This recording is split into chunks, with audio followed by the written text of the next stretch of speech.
Now that we've explored the different assets that we can build to communicate the value we will provide to our end users, it's time to move on in the market testing stage.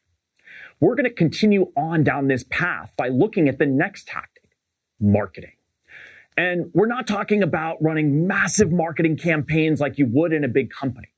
Instead, we're going to look at how to build campaigns that will provide us the most data possible in the least amount of time at the lowest price point.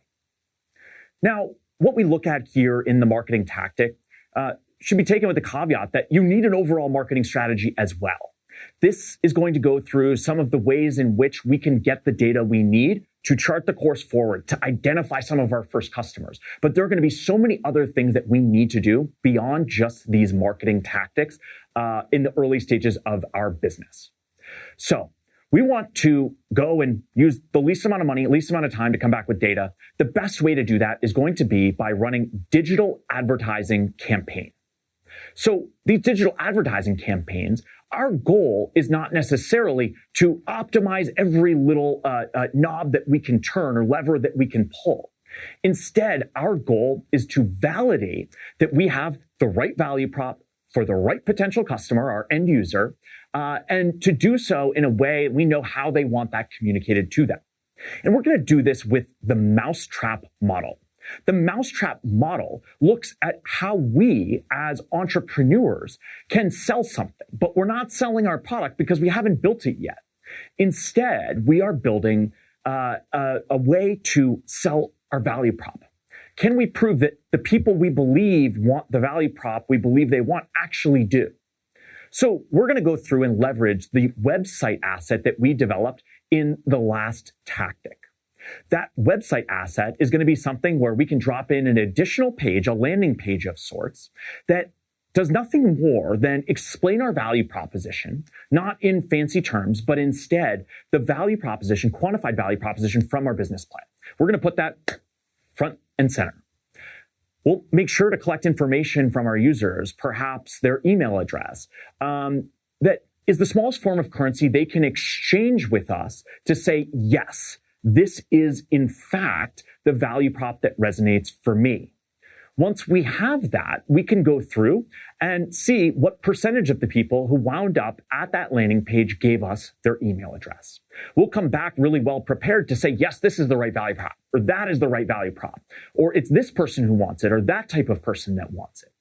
This gives us the ability to collect data and get real customer leads, all before we've built product. How do we make sure, however, that other people don't wind up at this landing page outside of our end user profile? Well, we're going to take a very targeted approach, and that's where the digital advertising comes in. We're going to start by identifying a platform upon which to advertise. For example, that could be the Google Ads platform if we want to do keyword search. It could be Facebook or Instagram using the Meta ad platform. It could be doing something like a Reddit ad campaign, or perhaps even marketing on LinkedIn. And this brings up some of the key differences in running the mousetrap model with a B2C business versus a B2B business. This approach works for both B2C and B2B, but in B2B, we might use a different platform. We might use LinkedIn instead of targeting people in their Instagram accounts.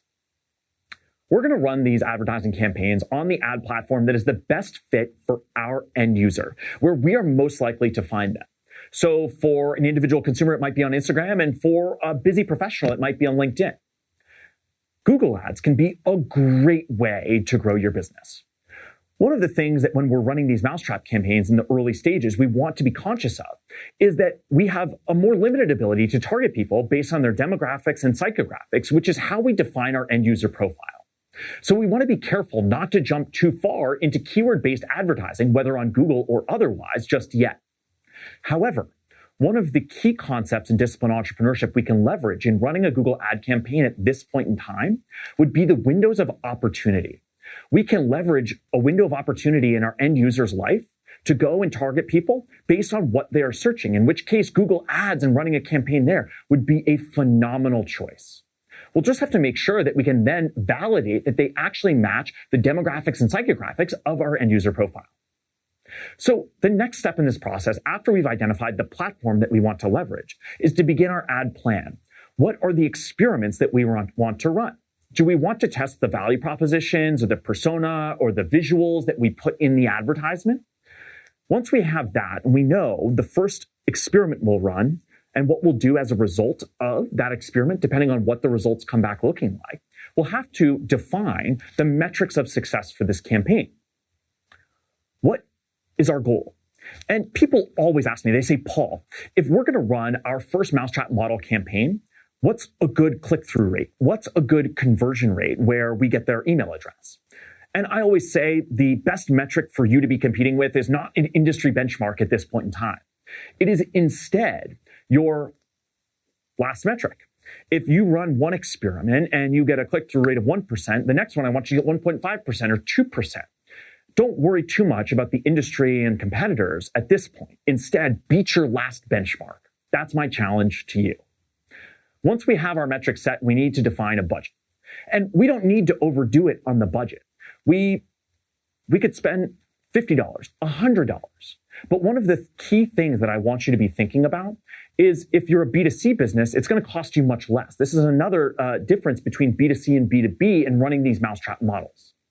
If you're a B2B business, that cost to get one lead, one email address is going to be significantly higher. The good news is that that's just the way a B2B business works. Cost of customer acquisition to get a new paying customer for a B2B business is significantly higher than it is for a B2C business. So keep that in mind as you go. You don't need to spend all the money that you budget right at once. You need to watch the metrics that come back as you run these campaigns for the first 24 hours, the first 48 hours, the first 72 hours to see, have we received what I'll call statistically significant results, or results that tell us, yes, we've disproved our assumption at that point in time, or gotten a significant number of leads that tells us we can move on to running our next experiment. So make sure we do that before depleting our budget if we don't need to. We want to conserve those resources. So we want to take what we have from our assets, what we have from our business plan, and drop those into an ad and begin running it. We'll take the quantified value proposition and put that in the text of the ad. We'll take a stock image that you can go and grab online for free and put that into the body of the ad. We'll press play, we'll run it, we'll watch to see how many people do we get coming through. How many people's email addresses do we get? And if you can, pro tip, make sure that you collect their phone number on that page as well. If you can get their phone number, then you can grab your phone and right when they fill it out, pick up the phone and give them a call. I want to make sure that you're able to maximize the information you pull out of these campaigns and the investment that you're making. So once people type in their email address and click submit, join waitlist, or learn more, or whatever your call to action is, send them to a survey before you've built any further product to collect more information about them and how they think. Again, continuing on with our market research. At the end of the day, we want to run these Mousetrap models, these Mousetrap campaigns to collect information, to collect data on who people are, whether they want what we think they do, but also because this will give us a very early indicator of what our cost of customer acquisition will be. If you go out to the world and you find out that it costs you 58 cents to get somebody's email address, and we assume that 1% of those people will convert and actually buy something from us, that tells us our cost of customer acquisition here, in lieu of a larger marketing campaign, larger marketing strategy and sales expenses, is $58. Is that any good? Well, based on assumptions from our business plan about our lifetime value of a customer, that may be either phenomenal and we have a path to a sustainable business, or something that we need to go back to the drawing board on. At the end of the day, though, what we're looking for are real people out in the world who match our end user profile, who share the same demographics, the same psychographics, the same proxy products, who want to buy the same thing for the same reason, will buy it through the same sales process, and who have word of mouth with each other. That's what these marketing campaigns can help us to do. Next, we'll move on to sales. The next tactic in market testing that will leverage what we've learned from the marketing tactic and from the assets and from our primary market research to conduct outbound outreach to potential customers.